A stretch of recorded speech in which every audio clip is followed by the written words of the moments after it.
السلام عليكم ورحمة الله وبركاته. صاحبيال maanta waxaan tusi doonaa haddii aan la idmo in telefoonkeennan aan ka dhigno Windows caadiya. Computerkeenna shaashadda idiin muuqata ayaan xaggan kusoo wareejinayaa oon ka isticmaalaynaa. Waxaan rajaynayaa inaan la wadaagi doono asxaabta kale. Soo dhawaada. Marka ugu horreysa shaqada aynu qabanayno waxa weeyaan inaynu marka koowaad tagno telefoonkeenna. waxaan kusoo duubaynaa program magaciisa la yidhaahdo Office Remote ayaan kusoo duubaynaa. saasad ugu qoraysaan Office Remote kaas markaa dhahdaan open ayaa dhahaysaan. Open markaa dhahdaan inta aydan wax kale kusoo darin halkaasaan add ka dhihi doonaa. laakiin add intaanan dhihin waxaan u baahannahay inaan soo ogaano computerkeenu ma aqbalaya remote-ka. hadduu aqbalayo waxaynu tegaynaa computerkeena folderka markaynu tagno waxaan sii tegaynaa this PC. halkan aan tegaynaa right click baan siinanaa properties baan leenahay. propertieskiisa markaan tagno ayaan tegaynaa barta ay ku taalo remote settings. halkaasoo arki maysaan remote setting ay ku taalaan tegaynaa. halkana waxaa kasoo dooranaa remote. waa idiin muuqataa malaynaya. laba badhan baa jira markaa. labadaa badhan waxaa ku kala qoran don't allow iyo allow baa ku kala qoran. don't allow iyo allow baa ku kala qoran labada button sida aragtaan. so buttonkii kuwa kaas. so don't allow da tigta ka qaad allow de. kadib markaa intaa dhahdid okay ayaa iska dhahaysaa. okay markaa soo dhahdid waxaa kugu xigi doona inaad ogaatid computerka userkiisa. kan xaggeenu kasoo galnay this PC bartaa banaanba right click siiyey. properties baan ku dhuftay. waxaan sii tegay remote settings. kadibna remote markaan tegay allow ayaan kasoo dhigay okay baan idhi. badhanka labaad waxaan sameynayaa computerkayga waxaan ogaanayaa IP addresskiisa. ta kale computerkaaga waa inuu internet ku xidhnaado. tusaalaan telefoonkaagaba uga sheergaray ama isku internet ha ku xidhnaadaan.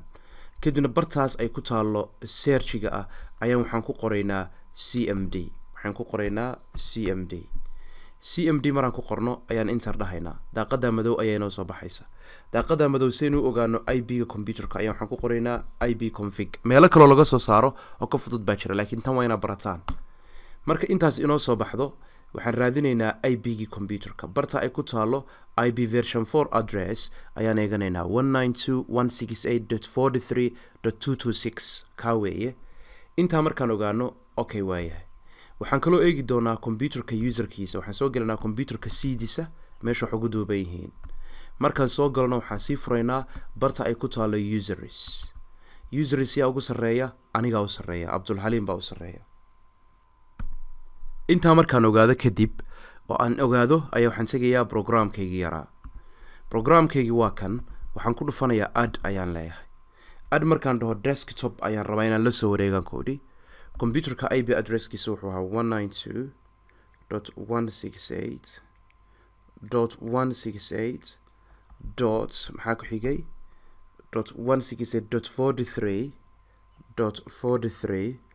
.168.43.43.226. kadibna waxaan leenahay safe baan leenahay. safe markaan dhahno aan intaa dhahno dhexdiisaan ku dhufanaynaa. daaqada yar baan ku dhufanaynaa. wuu inoo wareegayaa.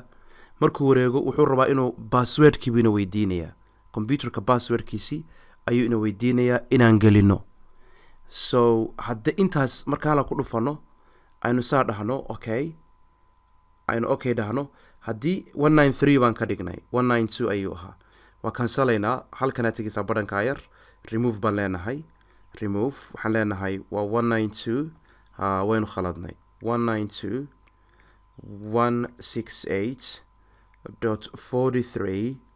192.168.43.226. kadibna waxaan leenahay okay safe. markaan intaa dhahno wuu wareegayaa. saas inoogu wareegayaa. wuxuu ina weydiin doonaa computerka usernamekiisii iyo passwordkiisii. username waa cabdulxaliim waa kaa markii dhow intusayay. passwordkiina waad gelinaysaa. intaa markaa gelisaan kadib waxaa markiiba idiin soo baxaya daaqadii windowska ee computerkaaga. waa idinka arkay daaqadii windowska computerka. markaan intaa hadda gelino daaqadii windowska ayaa inoo soo baxaysa. marka aad soo gelisaan markaa usernamekii iyo passwordkii waxaad arkaysaan inaad computerkiini shaashada telefoonkeena a keennay. kadib wakaas fallaadhi waatan. faylasha waad ku dhufan kartaa ka aad doontid. mouska soo kaxee halkan keen. tusaale ahaan wakaa halkan ku dhufo. starttiisa saa ugu dhufo mouskii wakaas. start saasaa ugu dhufanaysaa. Haddaad rabtid inaad kan furto waxa ku jira waa kaas. Haddana soo kaxee fallaadha halkan dulgee waynu iska xidhaynaa. haddaynu rabno xitaa inaynu videogan daawano waan ku dhufan karnaa. haddaynu rabno inaynu folderkaasa u dul tagno saasaynu ugu dhufanaynaa, wuu soo baxayaa markaa.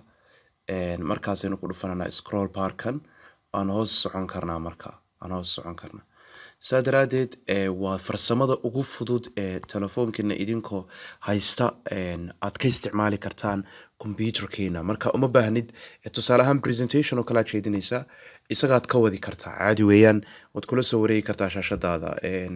kanoo kalea jira folderkaas oo kale dhagrag baa ku siinaysaa, waa kanuu soo furmayaa. marka waa very simple, wuu iska fudud yahay, wax weyna maaha.